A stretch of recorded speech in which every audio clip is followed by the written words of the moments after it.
So I got the inspiration for this little speech last Sunday when I was reading the newspaper. Particularly, I was reading a story about a case of attempted smuggling. This took place in January this year when a gentleman attempted to enter Heathrow Airport, or enter the UK, I should say, on a flight from Dubai with 6 glazed tiles in his luggage. The tiles featured Quranic inscriptions and they looked, shall we say, rather old. The UK Border Force, that is to say the customs people, basically, were a bit sceptical as to whether these were legitimate, shall we say, and they asked him what the provenance was of these tiles, and he said he bought them in Dubai recently, like the day before, for around 300 dirham, which is about £70. The Border Force remained rather sceptical because they looked very old, and he said, yeah, they are. Well, they're not old. They've been artificially aged to make them look older than they are. Again, they were still skeptical, so they sent them off for analysis, and a good job too, because it turned out that these tiles had not been bought in some souk in Dubai. Or maybe they had, but in any case, their origin was a place called the Shah-i-Zinda Memorial Complex. That is a necropolis on the outskirts of the ancient city of Samarkand in modern-day Uzbekistan, and they were old. They were not artificially aged at all. They were made sometime between the late 13th and the mid 14th century, under the reign of somebody called Chagatai Khan, second son of the more famous Genghis or Genghis Khan.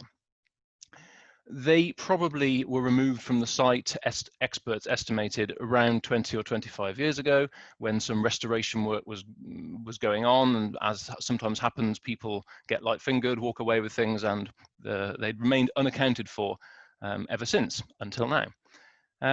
So yeah, good news. This gentleman was foiled in his attempt to smuggle cultural artifacts into the UK, and he was foiled in part with the assistance of the British Museum, because some of the experts who were in charge of analysing these tiles and checking where they were really from and how old they were from the British Museum. The director of which said that identifying illegally traded cultural objects is an important part of our work. Over the last 10 years, he said, and I quote, "we have helped return over 2,500 objects to countries such as Iraq, Uzbekistan, and Afghanistan."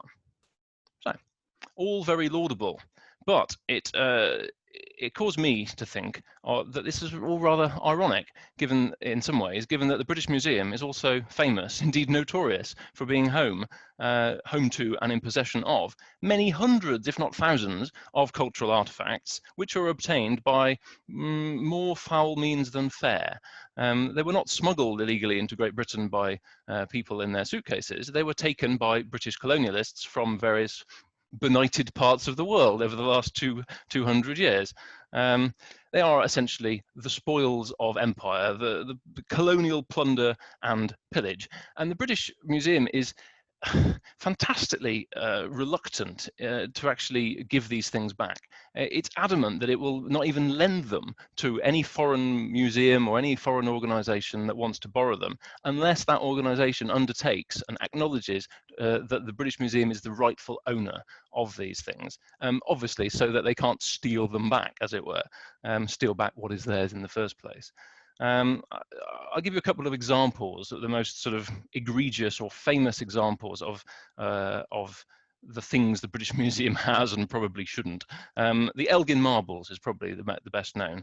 This is a marble frieze, marble sculptures taken from the Parthenon in Athens by men working for Lord Elgin over a period of about 10, 11 years between 1801 and 1812. They have been in London ever since, and they're not going back to Greece anytime soon, says the British Museum. Also, the Rosetta Stone.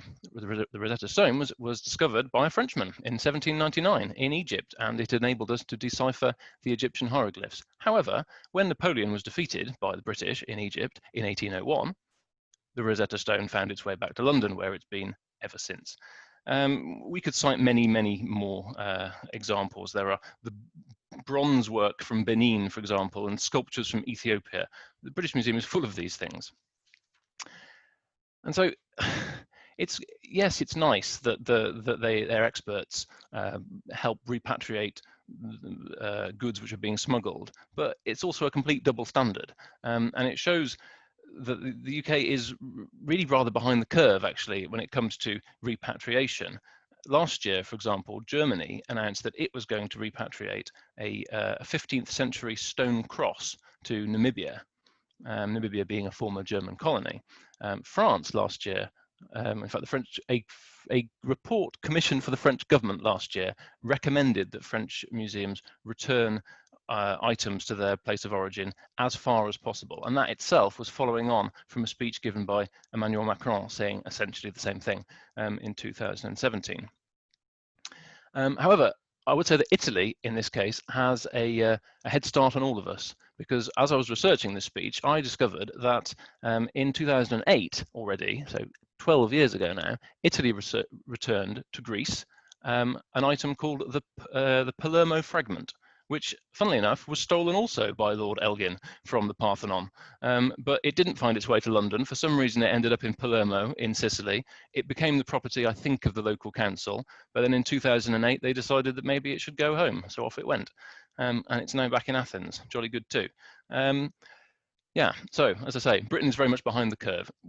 Very slow to, shall we say, decolonize public attitudes. Why this might be, I don't know. Maybe simply we were the most successful colonizing country in the first place, biggest empire, most people, etc., etc. I don't know. Maybe the British Museum fears that it would be the thin end of the wedge, the start of a slippery slope, whereby if you give one item back, that sets a precedent, and then you've got to give them all back. And before you know it, the British Museum is virtually empty. Maybe that is their fear. I don't know. I wonder whether in the current context of Black Lives Matter and other anti-colonial protest movements, maybe that will help to change the culture slightly. A very popular sign at Black Lives Matter protests in the UK was, for example, if you don't like looting, you're going to hate the British Museum, which is pretty witty, whatever your political views, I think.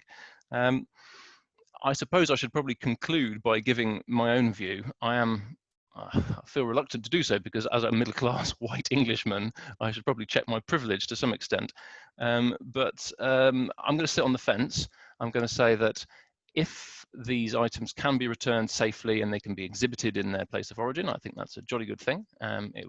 It's probably would be to right a historical wrong. It would send out a good and important symbolic message. At the same time, the job of museums is to educate the public.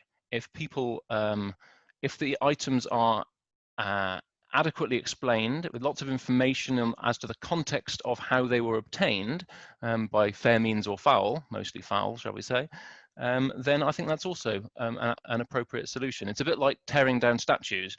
It doesn't really help to tear it down if you don't explain why it was there in the first place.